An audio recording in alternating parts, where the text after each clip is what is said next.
my strength, you're my love, you're my life, you're my joy and my song in the night.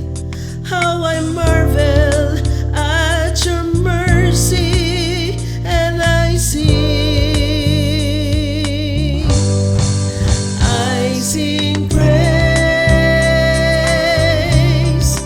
praise to the Lord.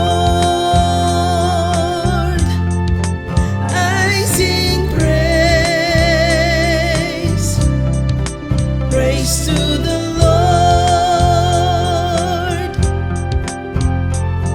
For He is good and merciful, His love is great, He's so wonderful, my Lord. In my battles, Lord, you are my peace. When I'm broken, Lord, you are my strength, you're my strength, you're my love, you're my life, you're my joy and my song in the night. How I marvel at your mercy, and I sing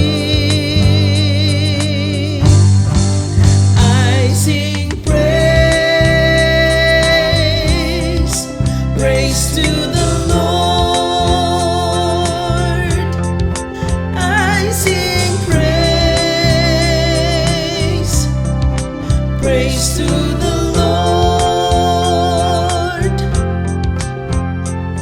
For He is good and merciful, His love is great, He's so wonderful, my Lord. I sing praise to the Lord.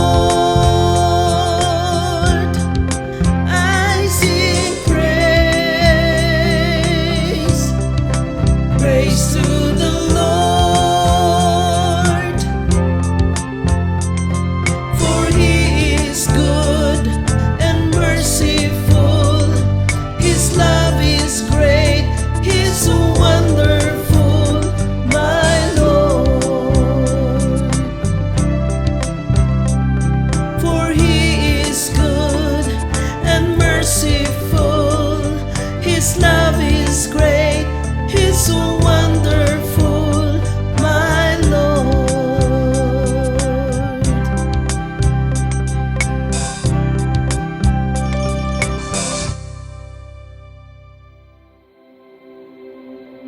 As dawn broke, He arose.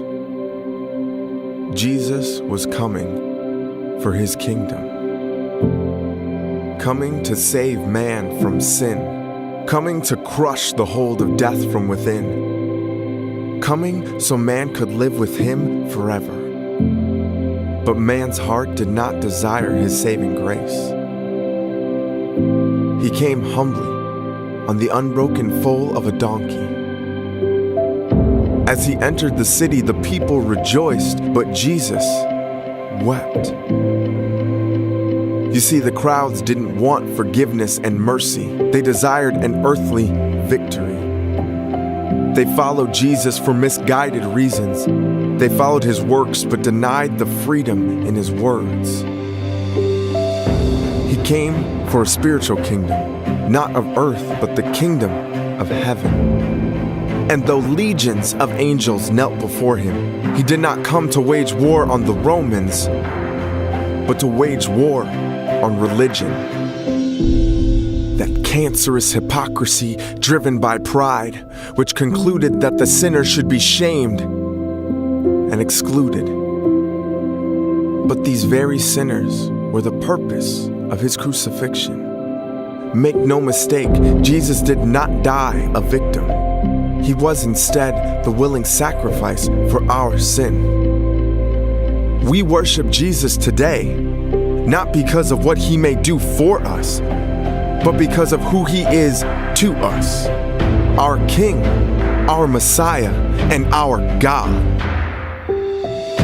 who brought his kingdom through a cross, the heavy cost that pointed to a promise, a revelation that one day will stand with every nation, tribe, and language.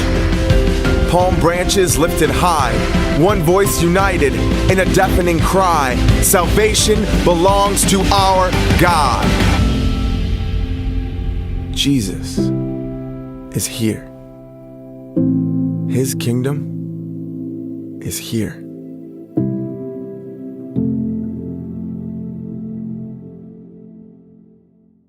Good morning! Maayagid nga aga sa inyo nga tanan. Welcome to Ictus Next Gen. Welcome to your online church. I would like to greet my very good friend, Marivic Liagono, of AVL Auto Supply in Haro. Marivic, maayagid nga aga sa imo kag sa imo pamilya. I would like to greet as well my very good friend, Dr. Al Istose. I don't know, Al, if you are joining us this morning, but good morning. Maayo man nga aga sa imo dira sa Haro.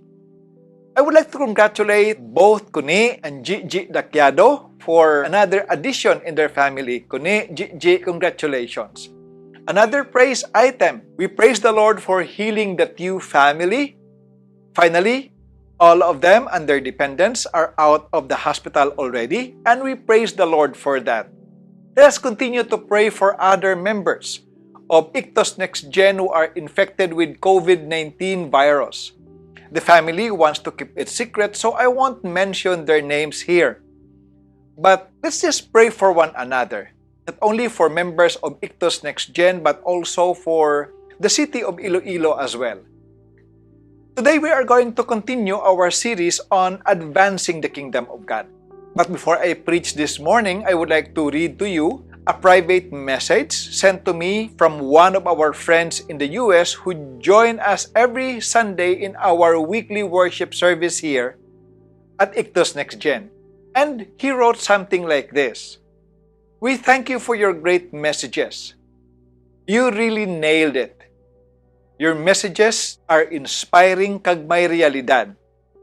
Ang amon Sabado nights diri sa Amerika indi gid kumpleto kung indi kami ka-watch and listen sa imo preaching. More blessings gid and protection to all of you dira sa Iloilo. To God be all the glory." We praise the Lord for private messages just like this. We praise God that because of the pandemic, and even in spite of the pandemic, we are still advancing the kingdom of God here at Ictus Next Gen, not only here in Iloilo but also to the rest of the world. Tungod kay nag-pandemic, kag tungod kay recorded na lang ang aton nga mga messages, madamo kita sang nalambot nga mga kauturan, hindi lang diri sa Iloilo, kundi sa probinsya man sa Bacolod, kag sa Guimaras, and even around the world, sa US, sa Italy, kag sa Singapore. Salamat gid sa Ginoo sina. We are now drawing to the close of our series, and our topic this morning is advancing the kingdom of God through the Great Commission. Kadumdum kamo sang aton nga mga topics last Sunday. We advance the kingdom of God in two ways: by obeying the great commandments and by fulfilling the Great Commission. Ano ni siya ang Great Commandment? The Great Commandment is, number 1, love the Lord thy God with all your heart, with all your soul, with all your mind, and with all your strength. This is the first and the greatest commandment. And the second is, love your neighbor as yourself. Amo na siya ang Great Commandment. This morning, we are going to focus in the Great Commission. Ano niya ang Great Commission? Now, in my own paraphrase version of the Great Commission, found in Matthew 28:19-20, the Great Commission goes something like this. Now, just before Jesus went back to heaven, He gathered His followers, He gathered His disciples, and He gave them this command. And Jesus said, I want you to make followers of me everywhere. Wherever you go, I want you to make disciples of every nation. And when they believe, I want you to baptize them. Make them just like one of you. And then teach them to obey whatsoever I have commanded you. My friends, this is the Great Commission. Now, how can we effectively fulfill the Great Commission in our time and in our generation? And how can we advance the kingdom of God by fulfilling the Great Commission? This is what we're going to discuss from the Word of God this morning. If you have your Bibles with you, please open your Bibles to the book of Matthew, chapter 13, in verse 33. Now, I will be reading in the New Living Translation, and I read, "The kingdom of heaven is like a yeast a woman used in making bread. Even though she puts only a little yeast in 3 measures of flour, it permeated every part of the dough." Shall we pray first? Father, I thank you for your word. And as I preach your word this morning, Lord, I pray that would you use these same words to speak to each of your people who are watching me today and who are listening to my sermon this morning. Lord, I pray that would you open their minds and would you soften their hearts. Give them the grace, dear God, to obey the Great Commission now in our time, now in our generation. Father, I would like to take this time as well to pray for those who are infected with COVID-19. Some of our members prefer it to be incognito. And so I pray, Lord, for each one of them, wherever they are admitted right now, dear Lord, would you touch their sick bodies right now and bring upon healing? I pray for those who are in quarantine facilities. For some people, quarantined in the privacy of their homes. Lord, would you encourage them in a very special way and encourage them that you know their situation and that you will take care of them.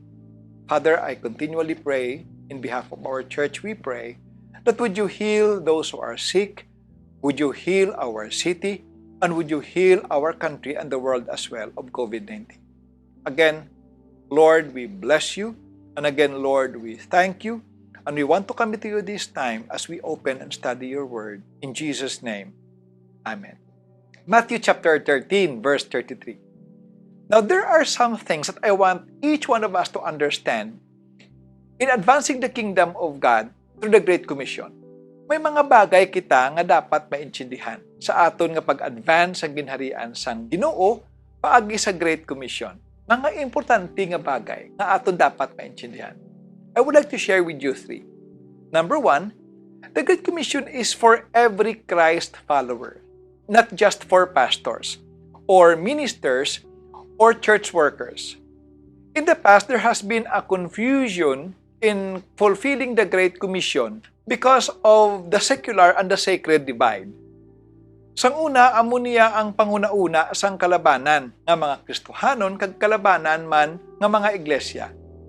Nga ang kalibutan na tunga sa duwa, ang secular kag ang sacred. Ang sacred, amo ni siya ang mga buluhaton sa iglesia nga ginahimo sang mga pastor, mga pari, mga ministro, and those who serve in the church full-time.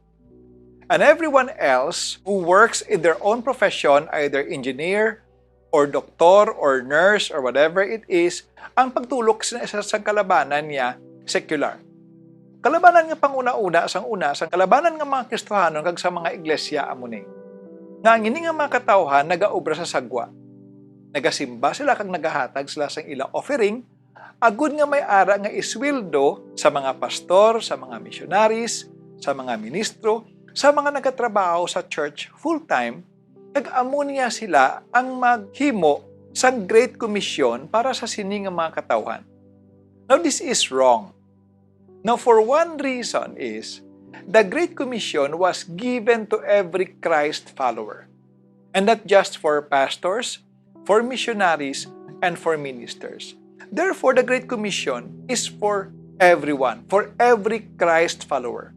For every person who have accepted the Lord Jesus Christ as his Lord and Savior and who carries the name of Christ. Now, importante ini kaayo na aton ini maintindihan.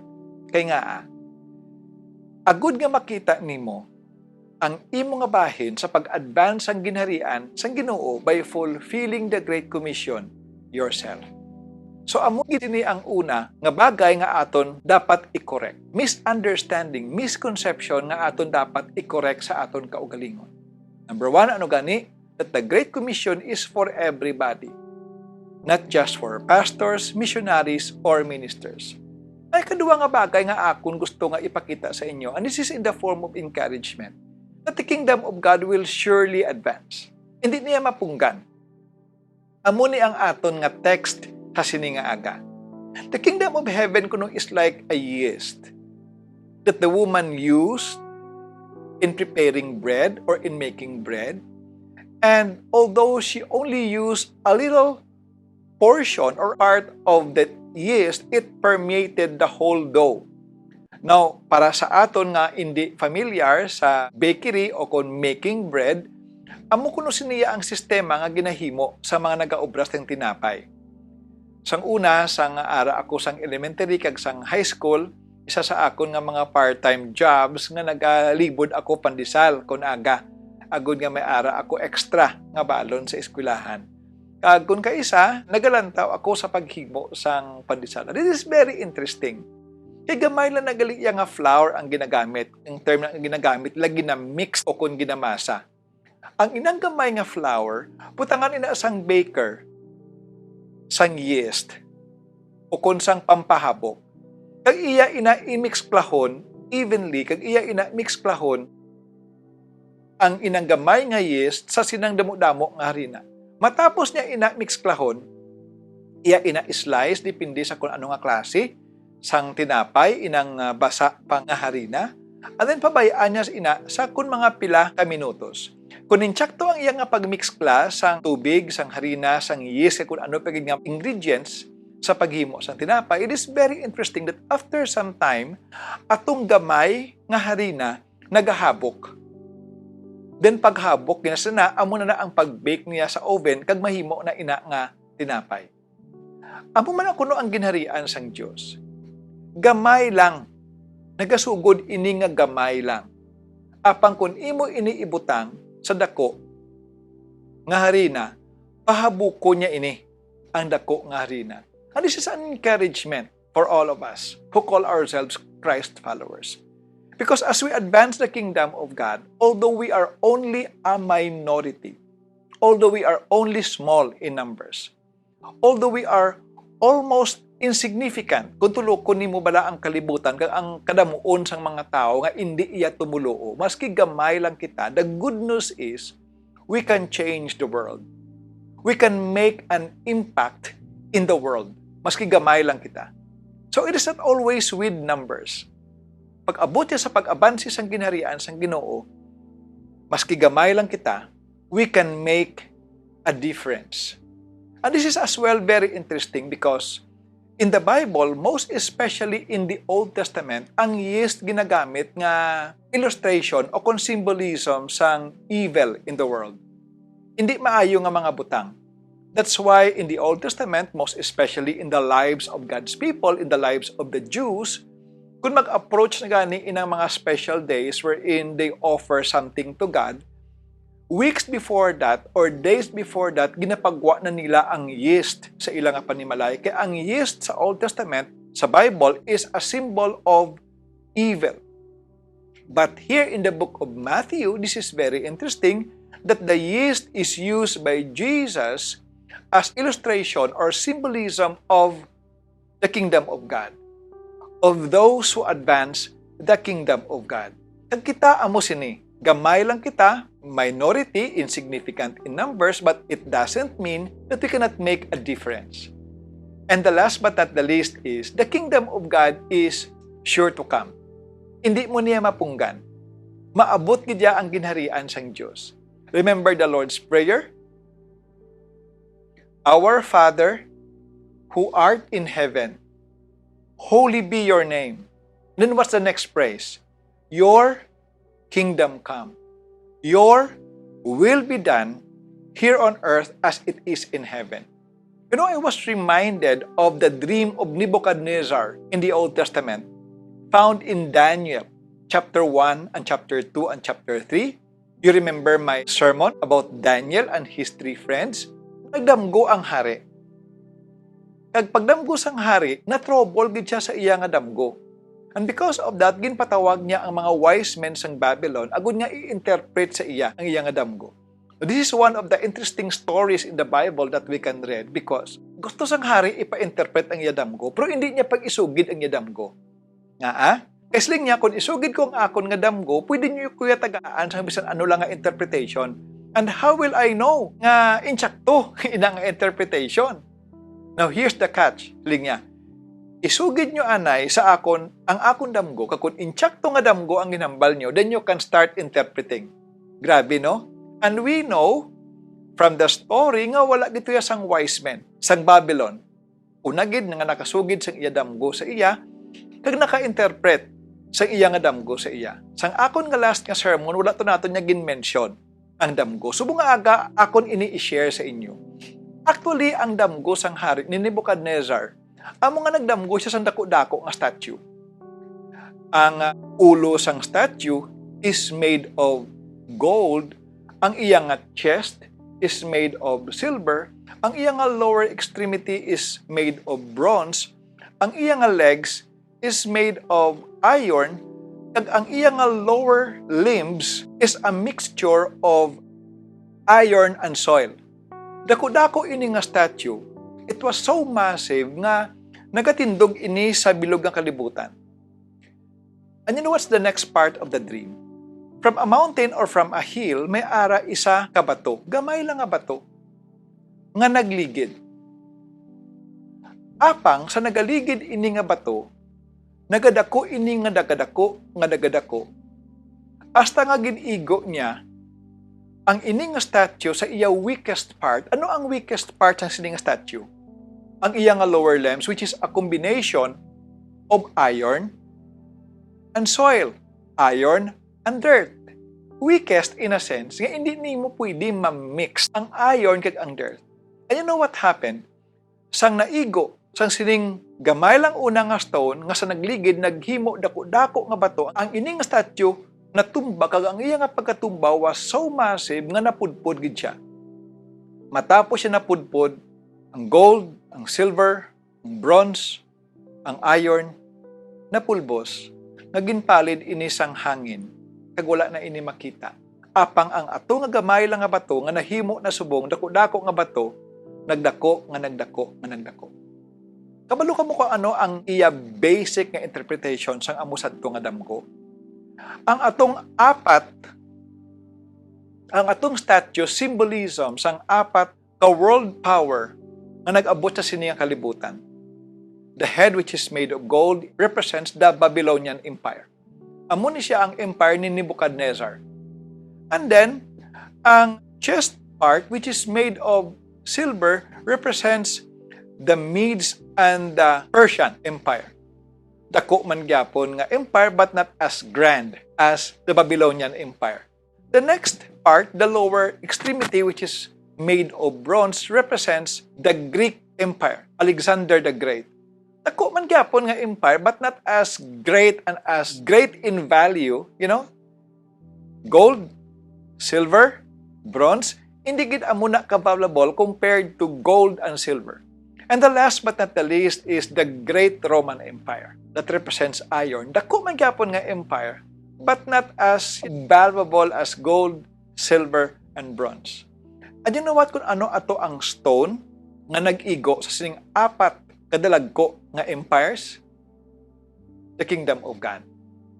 Ang ini nga mga dalagko nga empires, although they were great in history, sa aton nga mga history books, subong mabasahan ta pa ining mga great empires nga ini.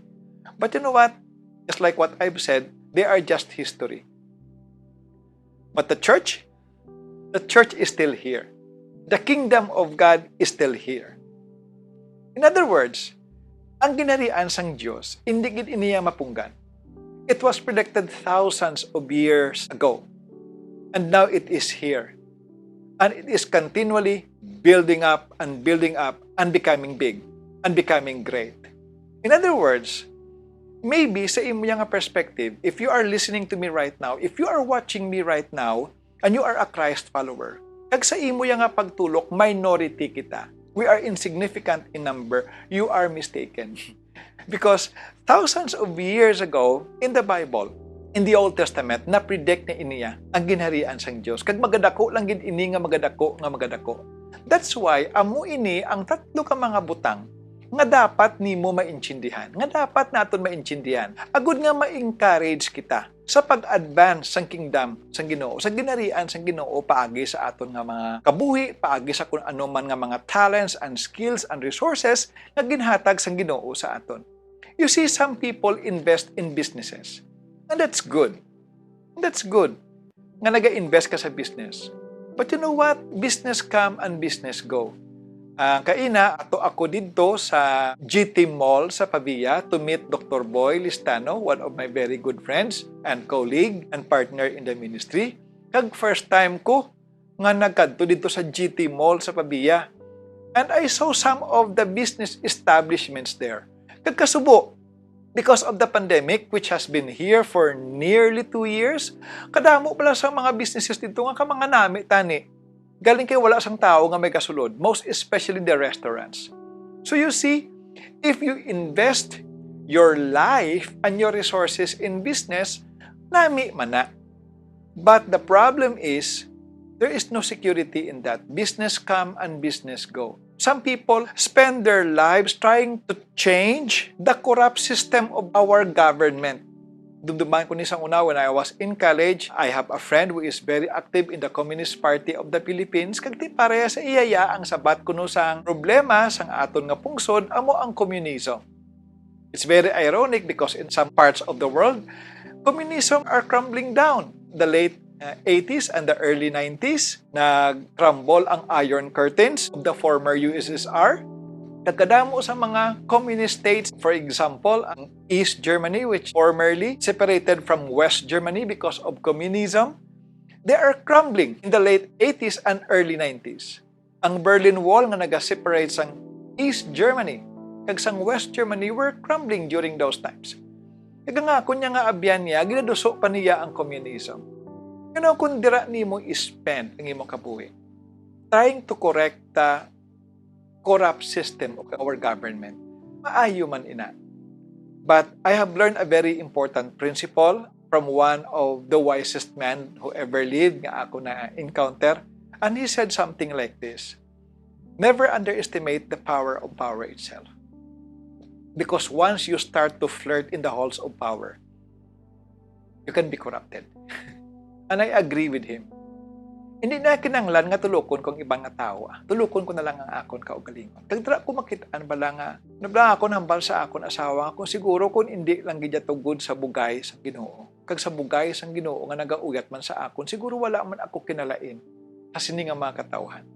Okay man ang imo handom. But you know what? Ang akon ihambal sa imo.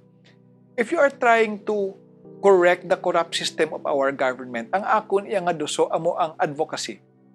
Find something that you can start working small. Pero sige-sige. A very good nga example sang advocacy amo ang Gawad Kalinga.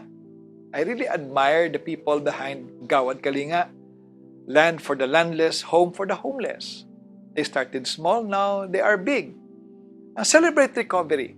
Wala kita nagasalig sa gobyerno, wala man kita nagapangayo sa gobyerno. But you know what? We are changing lives. We are changing families. One life and one family at a time. Kagkadamo pagid sang mga ano pagid nga mga advokasya nga pwede nimo ya masuguran. Nga hindi kinanglan niya nga magsulod ka sa politika. So pamangkot subong amo ni. How can we best apply and how can we best fulfill the Great Commission in our time and in our generation to advance the kingdom of God? Let me share with you some suggestions. Number 1, I would like you to focus on excellence. Not on being great right away. Focus on excellence. If you are a student, a Christian student, a Christ follower, be excellent in your studies. Give your best shot sa imong nga pagtuon. If you are into business, focus on excellence and not just on profit. And greatness will just chase you. Amo ni bla pirmi sala sa aton magsiling gani kita nga negosyo ang unod dayon sa aton nga ulo ginansya. Hindi Focus lang ya bla anay on excellence. Doing what is just, doing what is right. Not just profit. And greatness will just chase you. Focus on excellence. in your profession. If you are a teacher, then be the best teacher that you can be. If you are a doctor, then be the best doctor that you can be. If you are an engineer, then be the best engineer that you can be. Because you know that you are not only a teacher, a doctor, or an engineer. You are a Christian teacher, a Christian doctor, and a Christian engineer who advances the kingdom of God. You know what, my friends? Kung excellent ka, agaw ka. Hindi ka biya. Number 1, focus on excellence. And number 2, focus on relationships. Now, I know nga medyo broad ini nga topic nga atong istoryahan that maybe demands another time or another discussion. But I would like to highlight only three things pag-abot sa relationships. Number 1 is genuine love. Number 2 is respect. And number 3 is compassion. Number 1 is genuine love. Inablang higugmao naton ang mga tao nga ara sa aton palibot with genuine love, with the love of Christ, with the love of God. In one serious moment sa akon nga tao bala sa uma, pagkatapos ang panyapo nag-istoryahanay kami, and this is what he said. Nya, boss, ginapabugal tagid ka bala sa kay mama, ginapabugal tagid ka bala sa balay, siling niya. Kay ang imo nga pagtratarya sa akon hindi sulugoon, kundi linya ang imo nga pagtratar sa akon nya tawo nga parya sa imo. Siling ko sa iya, salamat nga nakita mo na. Kay kabudlay balaan nga ako na nga ihambal sa imo. Pero hindi mo man makita sa akon kabuhi. Kabudlay nga gahambal lang ko nga akon bala nga pagtulok sa imo ya hindi sulugoon, kundi nga parehas ko nga tawo. Wala ko na ginahambal in words, ginapakita ko lang paagi sa akon kabuhi. Genuine love. Love people. Love God. Love people, use money to love people. Ang iba naman niya, they love money and they use people to have more money. You know, love people genuinely with the love of Christ. Number 2 is respect.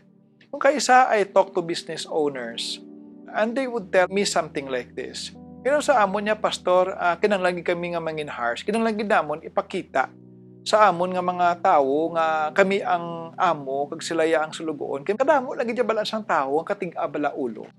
Pero I know that could also be possible.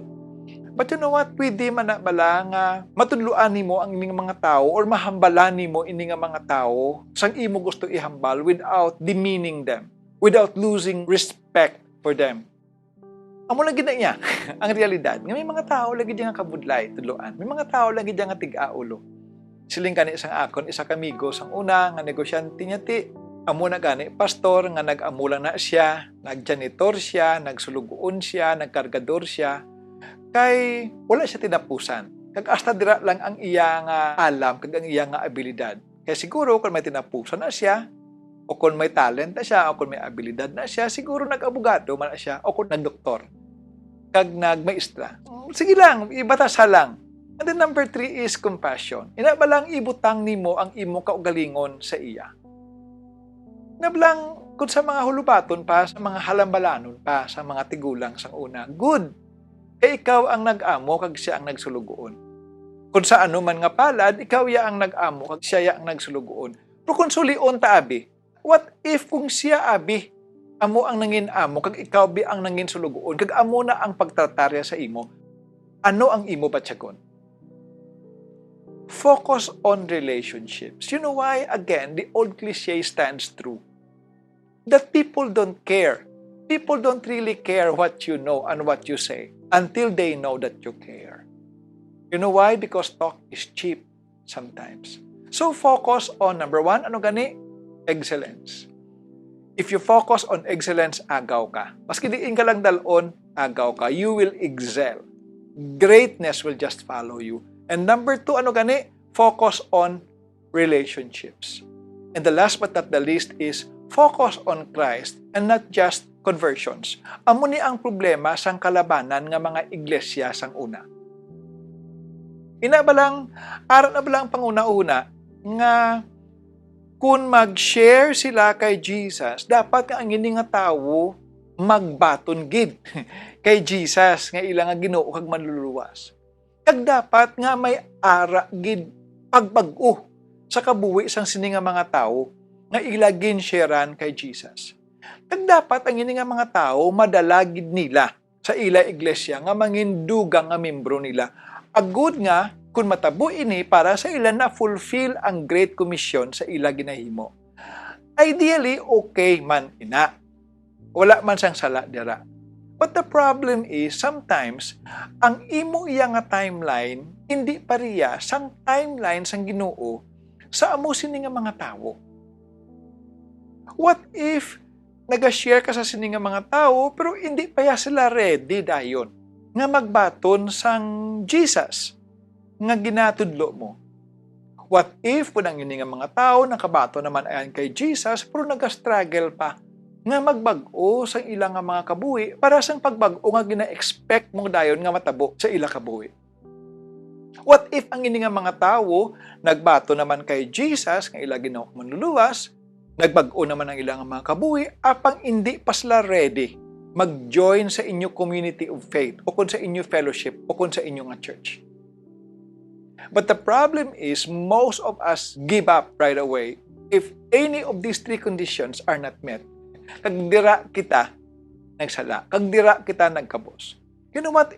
In my case, in my part, as I advance in age, simply hunta lang ni just focus on Christ, not necessarily on conversions. Ang ako niya nga bahin, amo ang magpakita sa ila sa akon kabuhi. Amo ang mag-connect sa ila. Amo ang mag-focus sa excellence, kag mag-focus sa relationships. Mag-share kay Jesus if necessary, pero ang pagtandog sa iya tagipusoon, ang pagkambyo sa iya kabuhi, kag ang pag-move sa iya tagipusoon nga magdala sa iya sa aton community of faith, hindi niya akon obra, iya niya sang Ginoo. I'll just do my part and let God do His part as well. Problema sa kalabanan sa aton because most of the time we play God. I like what 1 Peter chapter 3 verse 15 says. In the New Living Translation, it says, worship Christ as Lord of your life. And if someone asks about your hope as a believer, always be ready to explain it. But do this in a gentle and respectful way.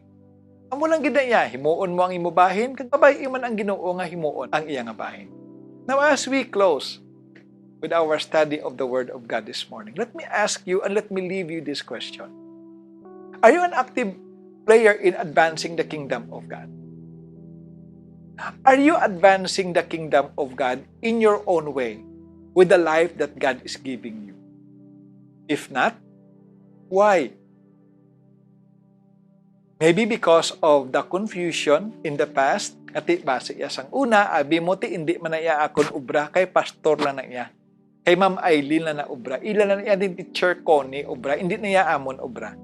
Ang amo niya ubra, amo ang mag-ubra sa sagwa, agud nga may ihatag kami sa church, agud nga may isweldo kami sa ila, pero ila na iya ubra kang hindi amon. My friend, let's correct that this morning. Let's correct that starting today. Or maybe because of your busyness of life. In the past, lumiara ka man tani burden o kung balatyagon o kung kabugatan nga magsugid sang imo nga ginatuuhan sa iban. Nga mag-reach out sa iban, but you are just too busy. Or maybe because of your personality. Maybe you don't know where to start and how to start. Are you an active player in advancing the kingdom of God? If not, why? Let me give you some suggestions. Start with yourself. Get right with God. Now that you know that as a Christ follower, Christ gave you the command to fulfill the Great Commission with your life and in your lifetime. Get right with God. Kung ano man ina nga mga bagay ang hindi insakto sa imo kabuhi, nga hindi insakto sa atubangan sang Ginoo, pangayo ina sang patawad, kag tadlunga ina sa Ginoo subong. Number 2, make it your purpose in life. Make advancing the kingdom of God your purpose in life. Let this be your mantra every day. I exist and I live to advance the kingdom of God in my life, and the rest is secondary. The rest is secondary. Let it be your purpose in life, that you exist and that you live to advance the kingdom of God. Number 3, equip yourself. Read your Bible. Memorize Bible verses that you will be needing to share whatever it is that God wants you to share when the right opportunity and when the right time comes. You pray. You start to pray for these people that the Lord will place in your heart. Nga nagaka-burden ka sa sininga mga tao nga lambuton nimo para sa Ginoo. You start praying for them. And then the last but not the least, start where God placed you. Hindi lagi na magpanumdum sang Cambodia o kung sang Indonesia o kung sang Saudi o kung sang Dubai. Start where God placed you. Maybe in your home. Maybe with your husband, with your spouse, or maybe with your kids. Maybe you are the only believer in your family. Why don't you equip yourself and start praying for your dad or for your mom or for your siblings and their family or for your children that they too might come to the saving knowledge of the Lord Jesus Christ, that they too might have that same peace and contentment and the joy of knowing the Lord and serving the Lord that you have. Start where God placed you. Sa inyo balay, sa imo trabaho. Befriend your colleagues. Be friendly. Invest. Focus in investing relationship with them. Genuinely love them. Show them respect. Show them genuine compassion. You know, nag-share ako sa inyo that once in a while, on a weekly basis, nagakadto ako sa Guimaras to do farming. Ang akon nga pagkadto dito, hindi lang nga farming for the sake of farming. But connecting with people and connecting with their families. You know what? Amat-amat. Amat-amat. Ginashare na namon si Jesus sa ilang mga kabuhi. My friends, as I end this morning, it is my prayer, nga kabay patani, sugod subong, bakit ani mo kag maintindihan nimo ang imong bahin sa pag-advance sang ginharian sang Dios sa aton kabuhi? Because the only reason that why we are still here, the only reason that we are still alive and healthy is that God is not done with us yet. And it is God's purpose in each of our lives that as long as we are here on earth, we will advance His kingdom and display His glory. Shall we pray? Father, once again, we thank you for your word, for your encouraging words this morning. We thank you, dear Lord, for the privilege of being a part of advancing your kingdom here on earth until you come. And so, Lord, this morning I pray for each of your people who are watching me. Maybe some of them just got healed from COVID-19 and this is their second straw in life. Maybe some of them got into a certain illness and that you delivered them. And this morning you have spoken to them that this is their mission in life, and that is to advance your kingdom everywhere that you have placed them. Maybe some of us, Lord, have been healthy in spite of the pandemic that is going on around us. You have preserved our health. As a sign of gratitude with the life and with the health that you are giving us every day, Lord, you have touched our hearts to advance your kingdom, starting with our families, in our businesses, in our workplaces, and wherever you have placed us. Lord, would you embolden your people? Would you encourage your people in a very special way? And with the life, with the health, and with the skills, and with the gifts, and with the resources that you have given us, Father, may we display your glory and advance your kingdom in our lives, starting today, starting this week. For your glory and for your honor, I ask you all these things with thanksgiving in my heart. In Jesus' name, amen. Once again, God bless you and hope to see you again healthy next Sunday. Thank you.